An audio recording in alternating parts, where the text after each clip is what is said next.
주와 같이 길 가는 것. 샬롬, 사랑하는 영락교회 성도 여러분, 지난밤에도 주님께서 주시는 평안함 속에 참된 평화와 쉼을 누리셨는지요? 오늘은 2023년 8월 2일 수요일 아침입니다. 저는 개인적으로 요즘 평범한 이 하루하루가 하나님의 특별한 은혜며 기적이다라는 생각들을 참 많이 하는 것 같습니다. 기적과 은혜는 각색병자가 낫게 되고 죽은 자가 살아나고 초자연적인 현상을 경험한 자의 것이 아니라 이미 그러한 모든 것을 가지고 살아가는 내가 바로 기적과 은혜 속에 살아가는 사람이다라는 생각을 하게 됩니다. 바로 오늘 저와 여러분의 삶이 그러한 기적을 누리며 사는 삶임을 잊지 마시고 살아가시기 바라며, 오늘도 변함없이 주님이 허락하신 귀한 말씀을 읽고 깊이 묵상하시면서 이 하루 가운데 주님이 베푸시는 은혜와 인도하심을 매 순간 경험하고 증거하며 살아가는 귀하고 복된 성도의 삶이 되시길 우리 주님의 이름으로 축원합니다. 오늘 함께 부르실 찬송은 찬송가 525장 돌아와 돌아와입니다. 함께 찬송하시겠습니다.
사랑의 하나님 아버지, 지난 하루도 주님이 베풀어 주신 은혜로 인도해 주심과 우리의 영육의 건강 또한 지켜주심을 감사합니다.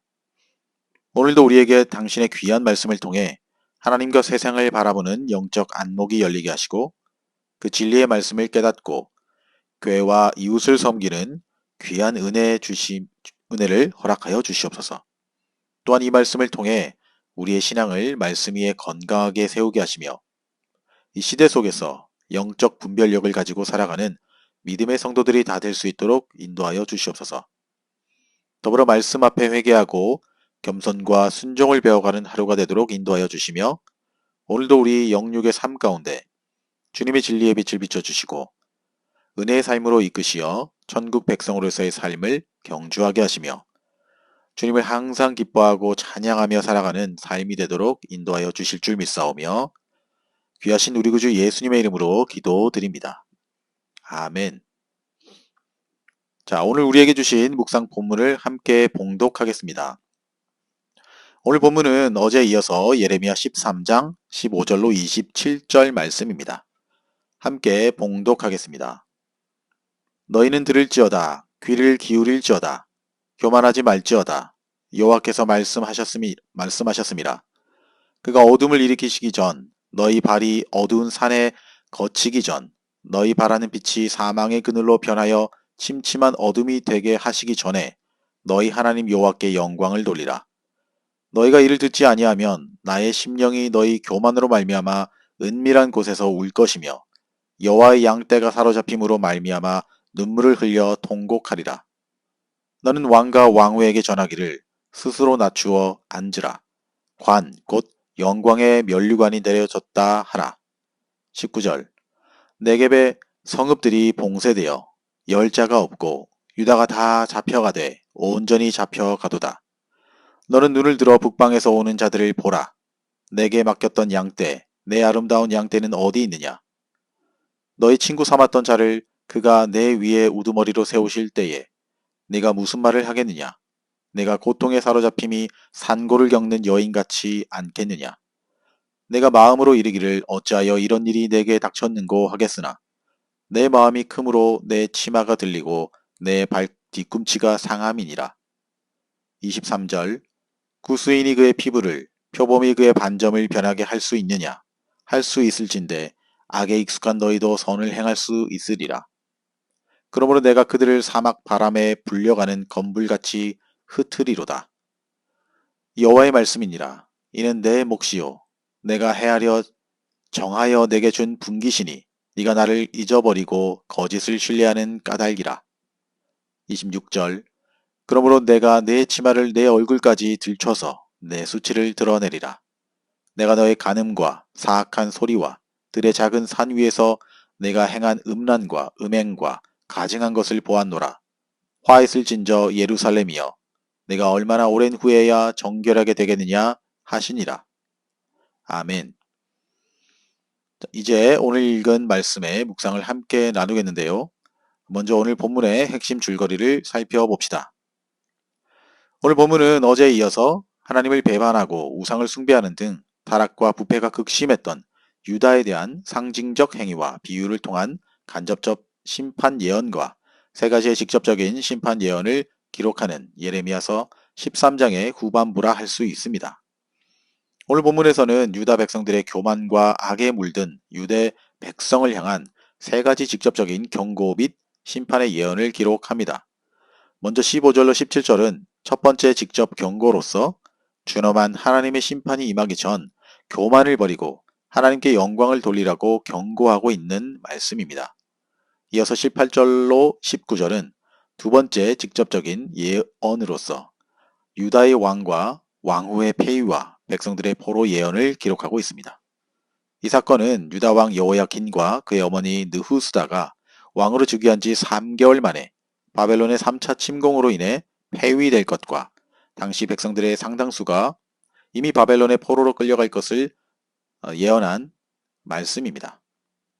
끝으로 20절로 27절은 세 번째 직접 예언으로서 죄가 마치 선천적인 성품과 같이 습관화되어 제2의 천성이 되어버린 유다를 그들이 하나님 대신 믿고 의지하던 북방 세력을 통하여 심판하심으로 멸망에 이르게 하시고 그 백성들을 이방 땅으로 흩으실 것이라는 예언을 기록하고 있습니다. 특별히 하나님은 여기서 유다의 죄악을 구스인의 피부와 표범의 반점과 같은 것에 빗대어 묘사하시며 그들의 죄악된 행위가 결코 고쳐질 수 없는 것임을 말씀하시므로 그들에 대한 심판이 절대 불가피한 것이라는 사실을 강조하고 계십니다. 그리고 여기서 그들을 심판할 도구로 사용할 북방 세력이란 바로 바벨론을 뜻합니다. 하나님은 이들에 대하여 유다가 친구 삼았던 자로 표현하는데 이것은 바벨론이 과거 고대 근동 일대에 신흥 강국으로 등장하기 전 아수르가 그 지역의 패권을 장악하고 바벨론은 그저 아수르 동남쪽의 작은 나라에 불과하던 시절에 바벨론과 유다가 아수르의 팽창 정책에 대항하기 위하여 동맹을 맺었던 사실을 염두에 둔 표현입니다.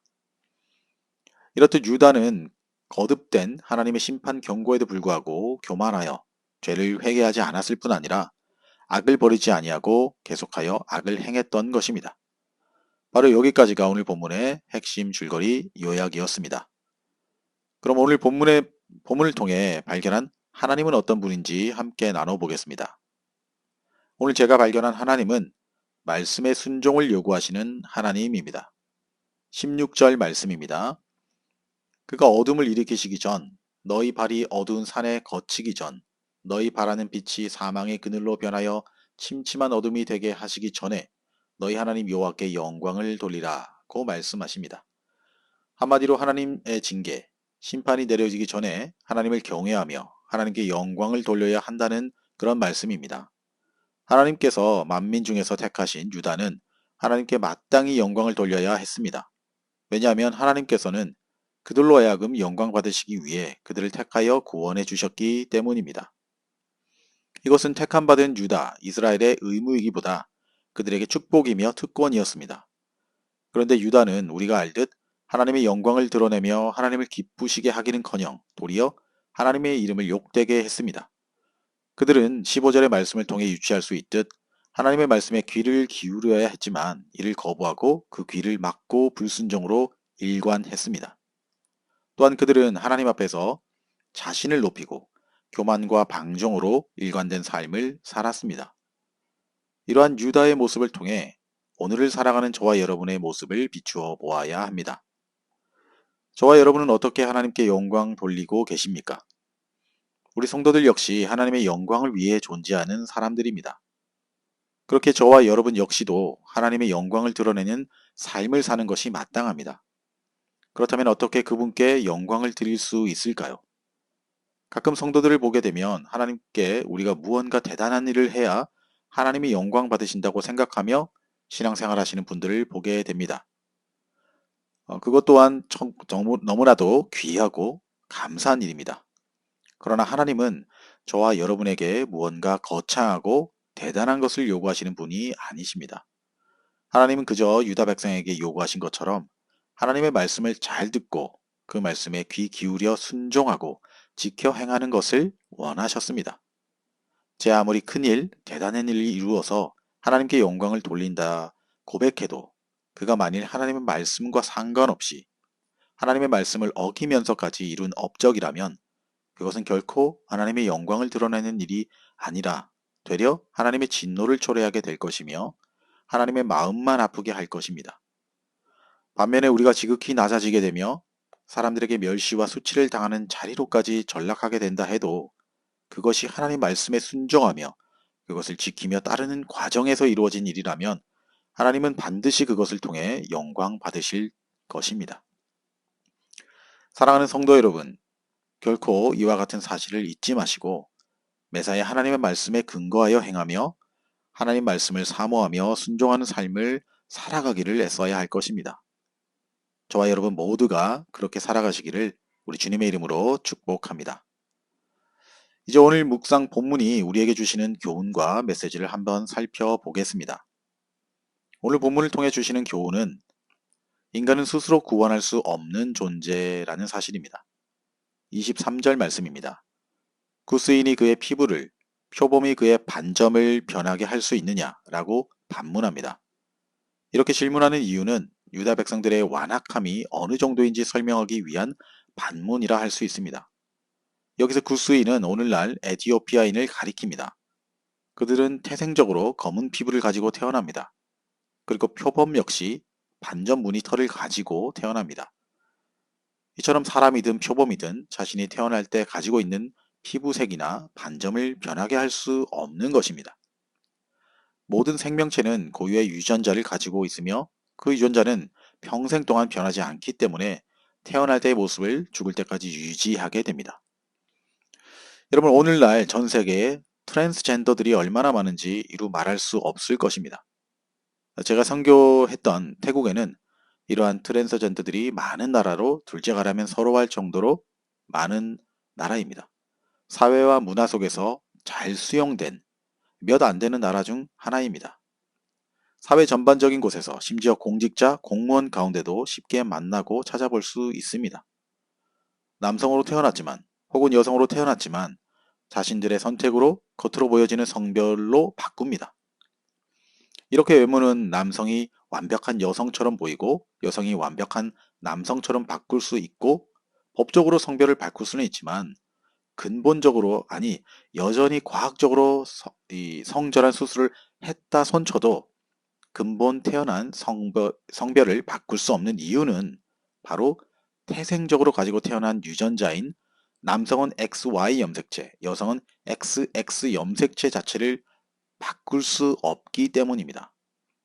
이렇듯 예레미야 선지자는 유다의 죄악성을 설명하기 위해 구스인의 피부와 표범의 반점이 변할 수 없는 것을 말하고 있는 것입니다. 마치 유다의 죄악성이 변할 수 없는 그들의 속성이 되었음을 나타내기 위한 것입니다. 성도 여러분, 우리가 학창시절에 배웠던 고대의 사람들, 철학자들의 본성에 대한 견해에는 성선설, 성악설, 성무선악설이 있습니다. 앞에 두 설은 익히 알지만 성무선악설이란 태어나면서는 아무런 본능을 가지고 태어나지 않지만 자라면서 환경이나 교육 등에 의해 인간의 성품이 형성된다는 주장이라 할 수 있습니다. 공자와 맹자, 소크라테스 등이 성선설을 주장했고 순자와 종교개혁자 칼빈 등은 성악설을 주장했으며 또 맹자와 동시대 인물인 이 고자는 성무선악설을 주장했던 인물입니다. 그런데 성경은 성악설을 지지한다고 볼 수 있습니다. 즉 인간은 아담으로 유전된 원죄로 인해 본성적으로 악한 존재라는 것입니다. 사도 바울 역시도 로마서를 통해 의인은 없나니 하나도 없고 다 치우쳐 한 가지로 무익하게 되고 선을 행하는 자 없나니 하나도 없도다 라고 말씀하는 것입니다. 이것은 결국 인간은 근본적으로 스스로 어떠한 선도 행하지 못하고 오직 악만, 죄만 짓다가 공의로운 심판을 받아 자멸할 존재라는 것을 보여준다 할 수 있습니다. 그렇습니다. 인간은 구원에 관한 한 무능한 존재입니다. 죄를 타고난 사람이 제 아무리 많은 선을 행한다 할지라도 외부로부터의 어떠한 개입 없이는 결코 스스로를 구원할 수 없는 존재인 것입니다. 이 외부의 개입이란 다름 아닌 예수 그리스도를 믿는 믿음인 것이며, 즉 다시 말해 하나님의 전적인 은혜인 것입니다.